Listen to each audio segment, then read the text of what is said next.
கடைசி 6-15 செல்வமணி வந்திருக்காரு. சைக்கிளில் கனகராஜ் பெரிய சுற்று டாட் பால் கொடுத்துருக்காங்க. ஃபர்ஸ்ட் பால்லே ஒரு டாட் பால், ரிமைன் இருக்கு 5 பாலுக்கு 15. செகண்ட் ஒன் அடிச்சிருக்காரு. ராஜ்குமார் தெளிவாக பாலை பிடிக்கணும். சிங்கிள் நிற்க வச்சு மாறுறாங்களா, அங்கே த்ரோவை அடித்தாங்க, அதுக்குள்ளே மாறிட்டாங்க. ஒரு ரன் ப்ளஸ் ஒரு விக்கெட். 14 அடிக்கணும். யார் இந்த ஆளு பேட்ஸ்மேன் பார்த்தா இங்கே கௌரி சங்கர் வந்திருக்காரு. போன மேட்ச்சில் சம்பவம் பண்ண பேட்ஸ்மேன். இதே மாதிரி கிறிஸ்டல் டைத்தில் தான் ஆடி கொடுத்துருந்தாரு. நெக்ஸ்ட் ஒன் ஒரு ஃபுல் டாஸ் கேப்ல போயிருக்கு. அங்கே பூச்சி இருக்காரு ஃபீல்டர், மிஸ் ஃபீல்டு பண்ணிட்டாருங்க. பின்னாடி இன்னொரு ஃபீல்டர் தெளிவாக போயிருக்காரு யோகராஜ். போனவர் நல்லா போட்ட பவுலர். இந்த பால் 2 ரன். ரெண்டு இருக்க 3க்கு 12 அடிக்கணும். சூப்பராக போட்டிருக்காரு இந்த பால். எங்க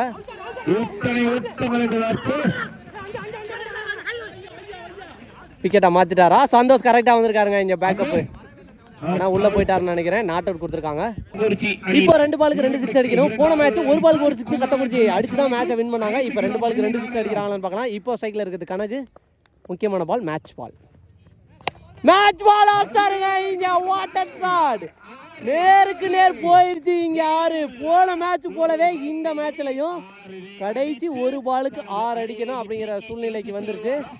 செம்ம ப்ரெஷராக எடுத்து போயிருக்காங்க. ஹை ப்ரெஷர் மேட்சாக இருந்தாலும் இங்கே கடைசி 1-6. போன மேட்ச் 1-6 மேட்ச் வின் பண்ணாங்க. இந்த மேட்ச் என்ன பண்ணுறாருன்னு பார்த்தா தரையோட தெரியாதாங்க போயிருக்கு. இங்கே மேட்ச் 1 பெருங்களூர். இங்கே